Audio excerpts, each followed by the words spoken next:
तो फाइनली आज summer slam के ऊपर हमारे tribal chief the head of the table Roman rings का रिटर्न हो चुका है। और रेसलमेनिया के बाद भाई ये चीज़ किसी ने भी एक्सपेक्ट नहीं की थी कि जो रोमन रिंग्स है वो आएंगे, वो कोडी रोड्स की हेल्प करेंगे और वो सोलो सिका को उस मैच के अंदर हरवाते हुए नजर आएंगे। चलो ये तो रही बातें अलग, लेकिन सबसे बड़ा सवाल ये था कि हाँ भाई अब रोमन रिंग्स का रिटर्न हो चुका है समर स्लैम के अंदर। अब रोमन रिंग्स के फ्यूचर प्लान्स क्या होने वाले हैं समर स्लैम के बाद? जो रोमन रिंग्स है वो किसके साथ साथ में फ्यूड करते हुए नजर आएंगे? एक स्टेयर डाउन भी हमें देखने को मिला था कोडी और रोमन का। क्या हमें कोडी वर्सेस रोमन रिंग्स का मैच भी देखने को मिल सकता है? ये सारी चीजें हम डिस्कस करेंगे इस वीडियो के अंदर। और क्या कुछ फ्यूचर प्लान्स लीड करने वाले हैं रोमन रिंग्स के। So without wasting any time let's begin this video.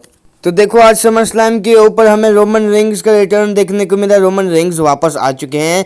अब उनके फ्यूचर प्लान्स क्या होने वाले हैं? देखो भाई वो उन्होंने आते साथ ही भाई सोलो सिका की बैंड बजाई, जो कि एक्सपेक्टेड थी कि यही होने वाला है, क्योंकि भाई वो लोंडा जो है अपने आप को ट्राइबल चीफ कह रहा था रोमन रिंग्स की अब्सेंस के अंदर। लेकिन फाइनली अब जो हमारा रियल ट्राइबल चीफ है उनका रिटर्न हो चुका है और उन्होंने भाई कोडी सोलो सिका की जो भाई बैंड है वो बजा दी है। लेकिन क्या आने वाले टाइम के अंदर रोमन रिंग्स हमें क्या करते हुए नजर आएंगे? उनके अपोनेंट क्या कौन से होने वाले हैं और उनके जो फ्यूचर प्लान्स हैं वो क्या कुछ होने वाले हैं? चलो मैं तुम्हें एक एक करके बताता हूं कि रोमन रिंग्स हमें किस तरह से WWE के अंदर कुछ चीजें करते हुए नजर आएंगे। तो सबसे पहले बात करते हैं कोडी और रोमन रिंग्स के पार्ट 3 के बारे में।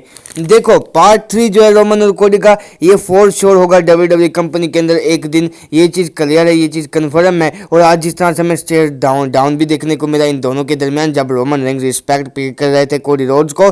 चलो ये चीज़ें तो बात की नहीं, क्या रोमन रिंग्स और कोडी रोड्स का मैच होगा? देखो भाई मुझे ऐसा लगता है कि जो रोमन रिंग्स और कोडी रोड्स का मैच है वो WWE अभी नहीं करवाने वाली। देखो जिस तरह से रोमन रिंग्स को रिएक्शन मिला है क्राउड की तरफ से जब उनका रिटर्न हुआ, one of the greatest reactions of all time, one of the greatest return of all time, अगर मैं कहूं तो ये बातें गलत नहीं होंगी। तो देखो भाई मुझे लगता है कि जो रोमन रिंग्स हैं वो एक चैंपियनशिप के बगैर, एक टाइटल के बगैर भी भाई बहुत बड़े सुपरस्टार हैं WWE कंपनी के अंदर। मुझे लगता है कि अब रोमन रिंग्स को उस लेवल तक रहने के लिए एक चैंपियनशिप की ज़रूरत है और चैंपियनशिप के बगैर भी भाई बहुत ही बड़े सुपरस्टार हैं WWE कंपनी के अंदर। और मुझे भी नहीं लगता कि जो रोमन रिंग्स और कोडी रोड्स का जो मैच है वो तीसरा वो आपको देखने को मिलेगा।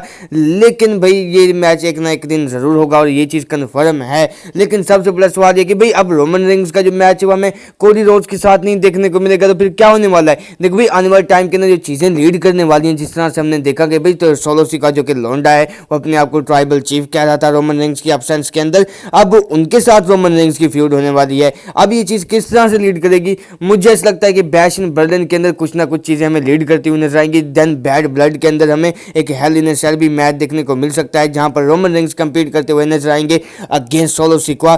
और आने वाला WWE का प्रीमियम लाइव इवेंट होने वाला है बैश इन बर्लिन, जो कि हमें जर्मनी से देखने को मिलेगा। भाई हाँ हो सकता है वो होम टाउन होने वाला है गुंथर का, वो मेन इवेंट करते हुए नजर आएंगे शो को। लेकिन वो चीज़ बात की रही, लेकिन क्या रोमन रिंग्स का वहाँ पर मैच हो सकता है सोलो सिका के अगेंस्ट? देखो मुझे लगता है कि जो रोमन रिंग्स वहाँ पर कंपीट करते हुए नजर आएंगे अगेंस्ट सोलो सिका। देखो अगर WWE इन प्लान्स के साथ जाती है तो बहुत अच्छी चीज़ होने वाली है। लेकिन मुझे ऐसा लगता है कि जो रोमन रिंग्स है वो शायद हो सकता है कि हमें जैकब फातू के अगेंस्ट कंपीट करते हुए नजर आए। या हो सकता है कि WWE हमें रोमन रिंग्स और सोलो सिका के मैच के साथ ही जाती हुई नजर आए एक भाई। और हो सकता है कि उस बैश इन बर्लिन के बाद जो होगा, जो अपना बैड ब्लड, उसके अंदर हमें ये जो फ्यूड है हमें खत्म होती हुई नजर आए। Then survivor versus war games भी होने वाला है आने वाले टाइम के अंदर WWE कंपनी के अंदर।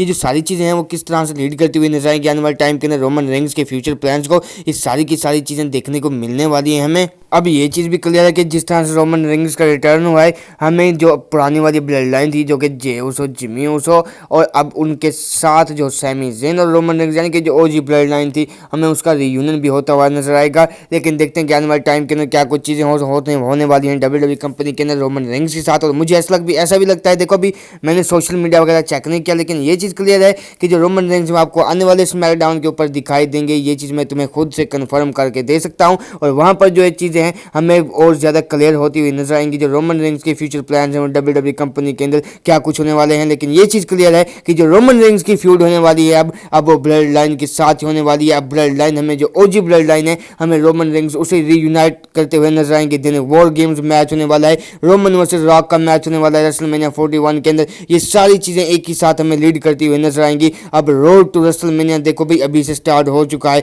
बात इसको लेकर तुम लोगों का क्या ओपिनियन है? तुम लोग अपना ओपिनियन शेयर करना कमेंट सेक्शन सेक्शन के अंदर रोमन रेंज के क्या प्लान्स हो सकते हैं ये भी बता देना।